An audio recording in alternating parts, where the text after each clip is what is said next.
I'm having a kid, so we're going to live together now. You poor woman can get out." My brother yelled loudly. To this, both my father and mother nodded in agreement.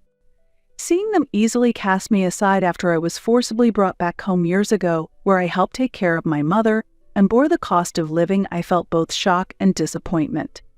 My name is Ellen. I was given a name that means to grow up cheerfully. I'm now turning 40. However, when I was 15, I discovered that a former lover of my father's was also named Ellen, which has led me to doubt the origin of my name. As a child, I didn't want to know much about my parents' delicate past, and in truth, I wasn't very loved from a young age. My brother Kent is 3 years older than me, intelligent, and has a charming personality. My parents wanted a boy, and being born the eldest son, Kent was dearly cherished. Our grandparents held the strict view that the first child must be a boy. Thus, under great pressure, my mother succeeded in having a boy. As a result, Kent was the most beloved in the family. As for me, I was always dressed in Kent's hand-me-downs, received less money from our grandparents during the years, and was always second to Kent when visiting relatives. To situations where it was usually said, "Endure because he's your older brother," I was raised under a peculiar form of lady education that distinctly stated, "Be modest and support the boys." In reality, I felt there was not just a step, but rather a 50 or 100-step difference between us. However, my strength lies in my naturally bright and straightforward personality. My parents always said I thought of nothing, but if I had been deep in thought, I might have become a resentful person, dark and bearing grudges against my brother. Kent is Kent, and I am me, and that's okay. Our family is that kind of strange family. By accepting this, I stopped caring about my parents' attitudes. Despite my parents' favoritism toward my brother, I am grateful to my parents for raising me, and I actually think that my brother, who has had a bad character and bullied me since we were children, is still family. I never truly hated him. However, that feeling changed due to an unexpected event. In my late 20s, while I was working, my father retired, and my mother, who had been a homemaker, began living on her pension. At that time, my mother fell ill, was left disabled, and required care. I thought my father would be by her side after his retirement, and my mother would be at ease. But that assumption was naive. "Ellen, it's too much for me. Come back home," he said. "What? No way. I can't work if I go home. Why don't you try a little before saying you can't do anything? You shouldn't speak that way to your father. Quit your job and come back. Don't you care about Mom? I can't just do that so easily." My father had always acted as the dominator at home, letting my mother handle everything.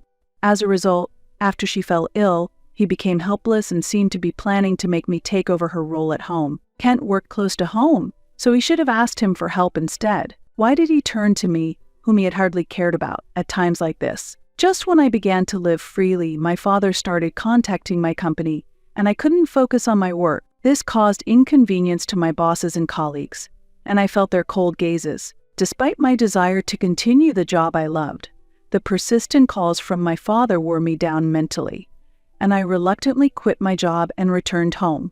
But once I returned, the situation at home was dire. My jobless father, with too much free time, began indulging in horse racing, gambling away his pension as soon as he got it. Compared to before, his alcohol consumption increased, and he drank late into the night every day, with the table overflowing with empty beer cans. Despite it being shortly after his retirement, the savings for their old age I heard about were nowhere to be seen, and our financial situation was quite difficult. Hence, even when I suggested getting professional support for caregiving aside from the household chores, my father clearly avoided answering because of this reason.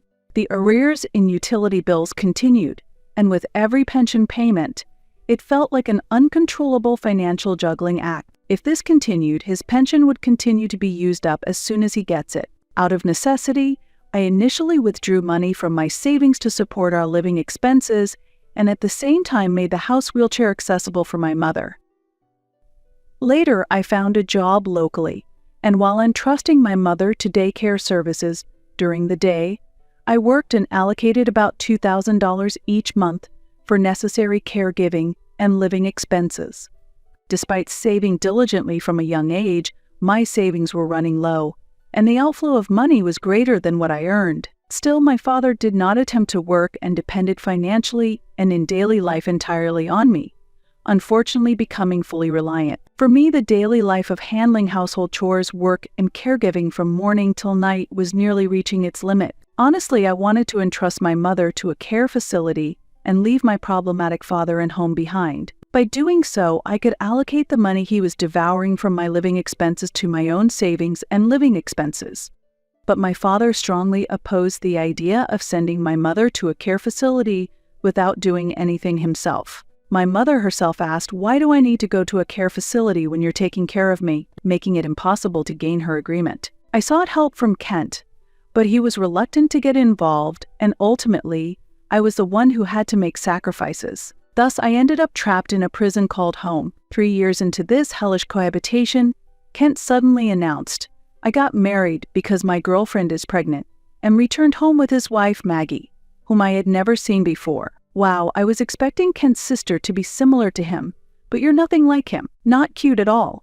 Maggie evaluated me with a laugh at our first meeting. Her rudeness immediately provoked my antipathy. Despite it being her first visit, she walked around the house as if it were her own, entered my room without permission, freely used my cosmetics, and demanded, "This is nice, give it to me." She rummaged through the shelf where my mother's precious jewelry was stored, and inappropriately commented, "How much is 18-karat gold now?" She was clearly a dangerous woman. I couldn't help but think that she was no good.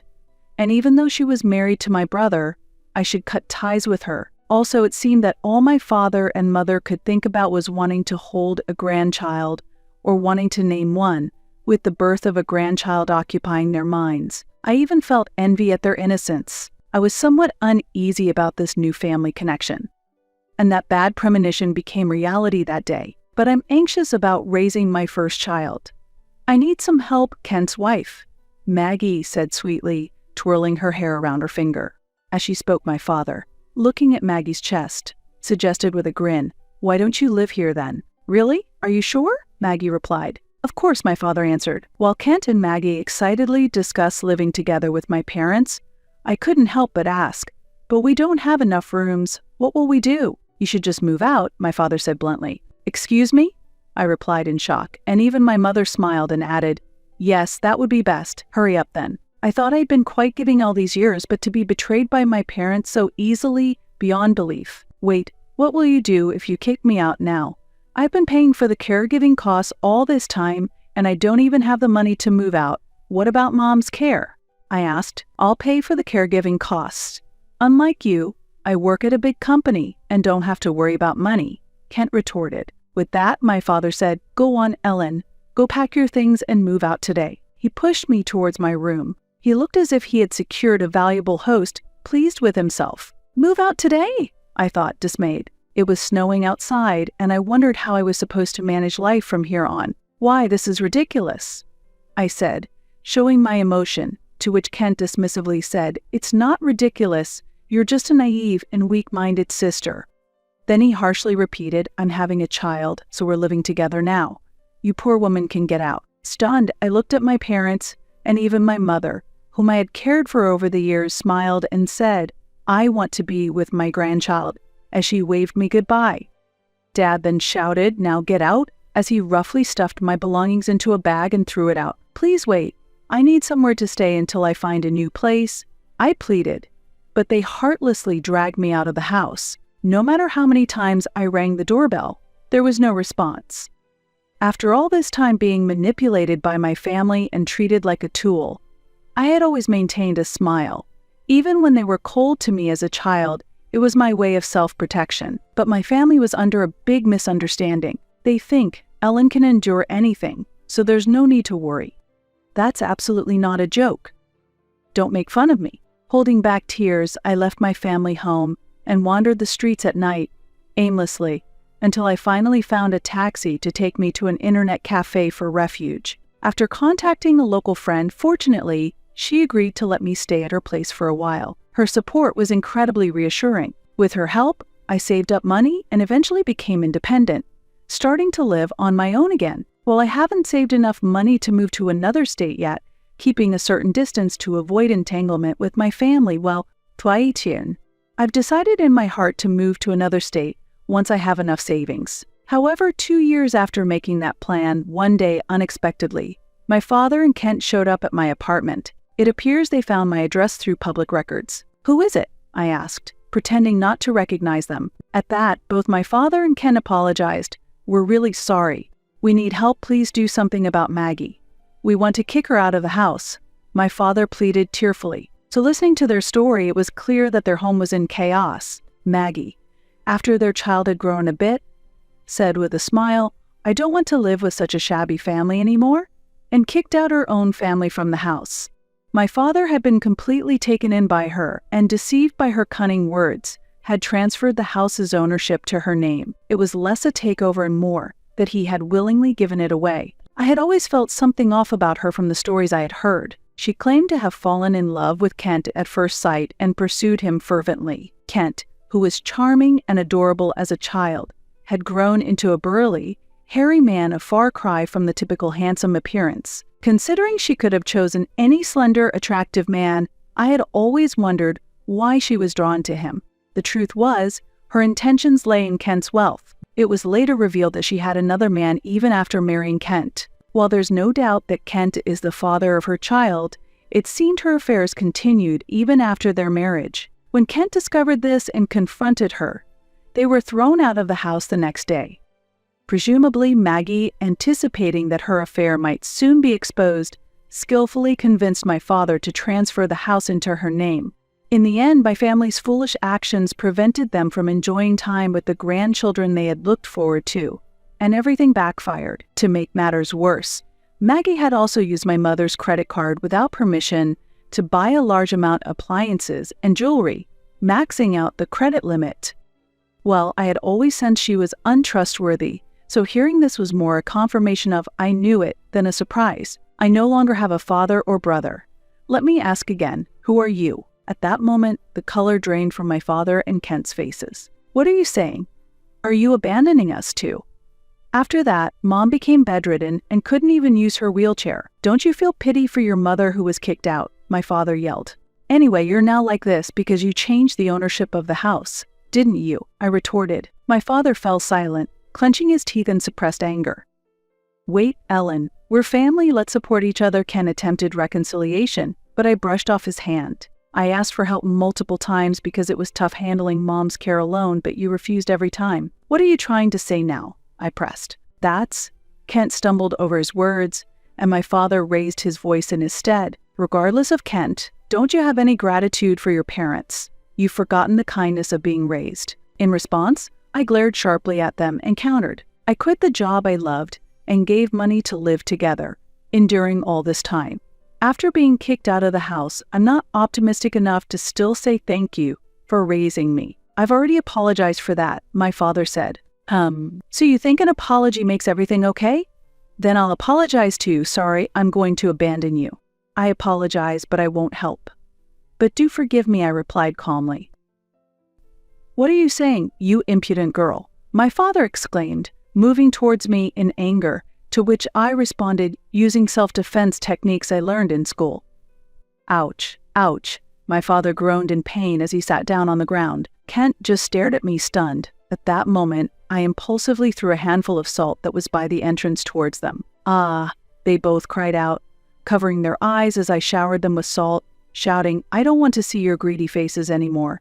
Get out." I chased them from the porch. As my neighbors turned to look upon hearing my voice, I didn't feel embarrassed, even though my anger was clearly visible on my face. Dad tried again. "Wait, let's settle this through discussion. We're still family. I'm sorry, but I don't think we can understand each other. You're unreasonable, so don't contact me again," I declared firmly. As they backed away from the doorway, shielding their eyes, I managed to keep them at bay. "Listen, this is the last time. Don't interfere in my life anymore. I don't have a family anymore, so no matter what happens, I won't know about it," I yelled. With those final words, I gave them a cold look and firmly closed the front door. They lingered at the entrance for a while, hoping to talk, but when I threatened to call the police, they finally left. In the days that followed, I received several letters from my father. It seems my parents are now staying at my aunt's house, my mother's sister. The letters contained pleas like, "Don't you feel sorry for us? Help us. Reading them, I felt genuinely sorry for my aunt, who is now burdened by the troublesome elderly couple. According to the third letter from my father, they had imposed the caregiving burden on my aunt, causing problems with her husband, and they were once again kicked out. Now they are living in a cheap apartment, trying to reclaim their house, but since the title transfer was done by my father himself, they can't get legal help, and their chances of success are slim. As for Kent, he hasn't divorced Maggie but lives separately, having carelessly got involved with another woman and now being labeled a cheater. That woman was a friend of Maggie's, which could have been a trap, but there's no evidence. The divorce talks began when Kent first claimed the family broke down because of my wife's infidelity and demanded compensation. Maggie countered by saying, "There's no proof I cheated while raising our child. In fact, it was my husband who was unfaithful, and she's now demanding a large sum in compensation, property division, and child support." Because of the unproven infidelity, the divorce negotiations are stalled, sinking deeper into trouble. It's a messy and frightening situation, almost like a joke. Meanwhile, after several job changes, I ended up marrying someone I met at work. Since it was a workplace romance, we were cautious about being seen in public, so we didn't go out much. Instead, we rented apartments close to each other and virtually lived together, spending most days at one of our places, a sort of semi-cohabitation. One day, casually, he said, "Hey, this actress finally got married. Should we get married too?" His light-hearted proposal remains a lovely memory. Because we are both simple people, a grand surprise wasn't necessary, and I appreciated that. Being someone who doesn't show much reaction, I would have felt sorry for him if he had gone for a big surprise. Life really does spring surprises on you. 2 years into our marriage, I was blessed with triplets. Having no siblings, dealing with young children was new and challenging for me. Handling one kid is tough, let alone 3.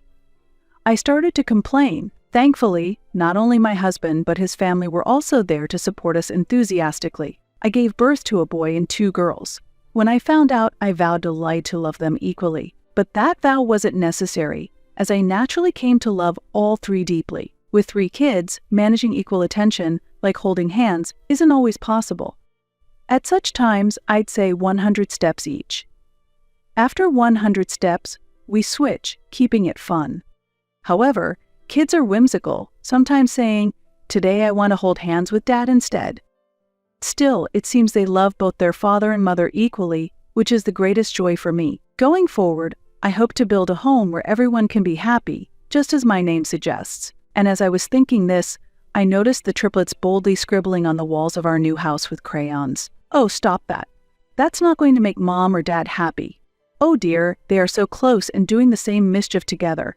Ah, now the walls are colorful. As I scrubbed the graffiti off, memories of childhood come flooding back. Once, my brother and I scribbled on the wall, but only he was scolded, and I was ignored as if I didn't exist. Now, watching my own kids, I realize it's right to scold them fairly. When my husband comes home and sees me cleaning, he laughs and says, "It's tough, but their creativity is really something and helps me clean." Experiencing this warms my heart. This is what family is about. Supporting each other, sometimes scolding, sometimes praising, but above all, loving each other. I'm experiencing things with this family that I never did as a child. Our triplet approached us quietly, saying sorry, and I hugged while gently teaching them, "Next time, let's draw on a tpur." Many challenges lie ahead. But with this family, I feel we can overcome anything. My life truly starts here. Tomorrow we'll draw on a large sheet of paper together. It will surely make a wonderful memory. With that thought, we start preparing dinner as a family. Today, too, I am grateful for another happy day.